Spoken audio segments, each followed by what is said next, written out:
Assalamualaikum warahmatullahi wabarakatuh. Saya Amin Haril Ihsan dari kelas E dengan NIM 1810237 akan mempresentasikan hasil analisis saya terkait peraturan daerah tentang pengelolaan barang milik daerah.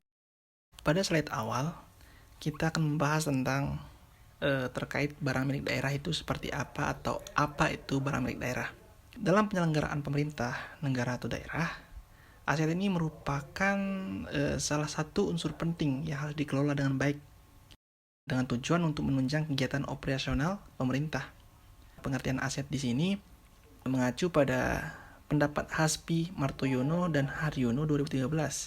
Sebagaimana dikatakan, barang milik daerah adalah semua kekayaan daerah, baik yang dimiliki maupun yang dikuasai yang berwujud, baik yang bergerak maupun tidak bergerak, serta bagian-bagiannya, ataupun yang merupakan satuan tertentu yang dapat dinilai, dihitung, diukur, atau ditimbang, termasuk juga hewan dan tumbuh-tumbuhan, akan tetapi terkecuali uang dan surat berharga lainnya. Di samping itu, menurut Samsi 1983, ia mengartikan bahwa yang dimaksud dengan perlengkapan daerah adalah perlengkapan material atau milik pemerintah daerah.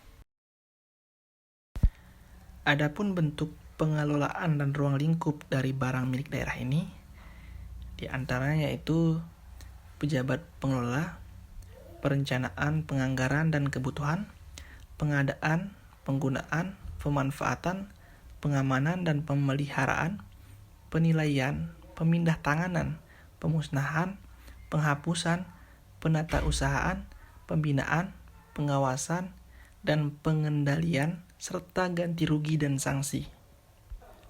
Nah, di dalam slide selanjutnya, di sini ada terkait asas pengelolaan dalam barang milik daerah ini. Yang pertama, asas fungsional, yaitu pengambilan keputusan dan pemecahan masalah di bidang pengelolaan barang milik daerah yang dilaksanakan oleh kuasa pengguna barang, pengelola barang, dan kepala daerah sesuai fungsi, wewenang, dan tanggung jawab masing-masing. Selanjutnya ada azas kepastian hukum, di mana pengelolaan barang milik daerah harus dilaksanakan berdasarkan hukum dan peraturan perundang-undangan. Selanjutnya ada azas transparansi, yang artinya penyelenggaraan pengelolaan barang milik daerah harus transparan terhadap hak masyarakat dalam memperoleh informasi yang benar. Nah, selanjutnya ada efisiensi. Itu terkait pengelolaan barang milik daerah diarahkan agar barang milik daerah digunakan sesuai batasan-batasan standar kebutuhan yang diperlukan dalam rangka menunjang penyelenggaraan tugas pokok dan fungsi pemerintah secara optimal. Selanjutnya ada azas akuntabilitas. Azas ini lebih menjelaskan kepada setiap kegiatan pengelolaan barang milik daerah harus dapat mempertanggungjawabkan kepada rakyat. Dan yang terakhir, azas kepastian nilai, yaitu pengelolaan barang milik daerah harus didukung oleh adanya ketepatan jumlah dan nilai barang dalam rangka optimalisasi pemanfaatan dan pemindah tanganan barang milik daerah serta penyusunan neraca pemerintah daerah. Dalam Peraturan Daerah Lombok Timur nomor 11 tahun 2015 ini, pejabat pengelolanya yaitu Bupati sebagai pemegang kekuasaan pengelolaan barang milik daerah yang berhak menetapkan dan menyetujui segala bentuk ketentuan yang terkait dengan barang milik daerah. Di samping itu juga, Bupati dibantu oleh beberapa jabatan dalam mengelola BMD ini, di antaranya Sekretaris dan Kepala SKPD. Dan di samping itu juga ada pejabat lainnya yang ditunjuk oleh Bupati selaku pemegang kekuasaan yang dibantu oleh Sekretaris dan Kepala SKPD. Adapun perencanaan kebutuhan dalam Peraturan nomor 11 tahun 2015 ini, yang pertama itu perencanaannya disusun dengan memperhatikan kebutuhan pelaksanaan tugas dan fungsi SKPD dan juga ketersediaan BMD yang ada. Nah, waktunya itu ditentukan pada setiap tahun setelah rencana kerja SKPD ditetapkan, dan penentuannya yaitu RKBMD yang telah ditetapkan digunakan oleh pengguna barang dan dijadikan sebagai dasar penyusunan rancangan kerja dan anggaran SKPD. Dalam melakukan pengadaan barang milik daerah, pemerintah daerah harus mengikuti aturan yang tertera dalam Peraturan Daerah Nomor 11 Tahun 2015 ini, di mana pasal 41 menjelaskan bahwa pengadaan barang milik daerah dilaksanakan berdasarkan prinsip efisien, efektif, transparan, dan terbuka, bersaing, adil, dan akuntabel. Ayat 2 menjelaskan bahwa pengadaan barang milik daerah dilakukan sesuai dengan ketentuan peraturan perundang-undangan. Dan dijelaskan lebih lanjut lagi pada pasal 42, di mana laporan hasil pengadaan barang ini ditetapkan status penggunaannya oleh bupati. Dan yang kedua, laporan hasil pengadaan barang milik daerah sebagaimana dimaksud pada ayat 1 tersebut terdiri dari laporan hasil pengadaan bulanan, semesteran, dan tahunan. Selain itu, pada penggunaan barang milik daerah diatur dalam bab 6 pasal 43 Perda Nomor 11 Tahun 2015 ini bahwa bupati yang menetapkan status penggunaan barang milik daerah. Dan ayat kedua, bupati juga dapat mendelegasikan penetapan status penggunaan atas barang milik daerah tersebut sebagaimana dimaksud pada ayat pertama, selain tanah atau bangunan dengan kondisi tertentu kepada pengelola barang. Nah, penetapan status penggunaan barang milik daerah sebagaimana dimaksud pada ayat 1 dan 2 dilaksanakan secara tahunan.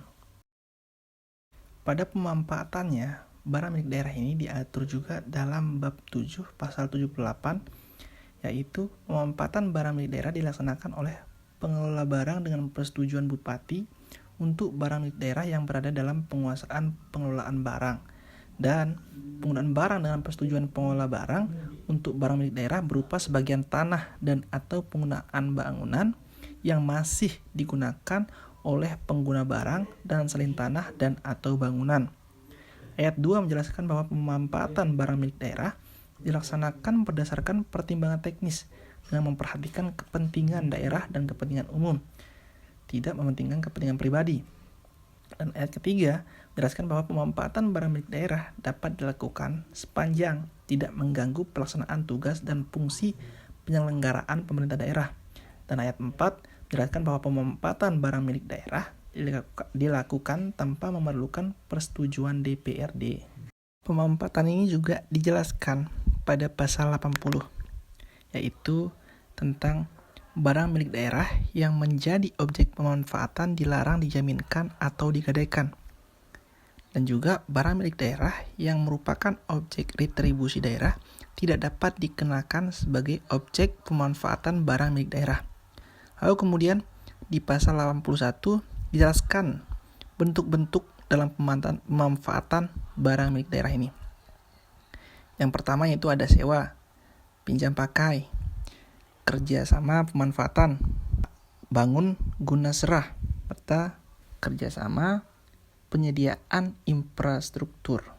Salah satu contoh pemanfaatan barang milik daerah di Lombok Timur yaitu pembangunan dan pengelolaan pusat perbelanjaan modern, di mana pemerintah daerah memberikan peluang kepada pihak swasta untuk menjadi mitra pemanfaatan barang milik daerah tersebut.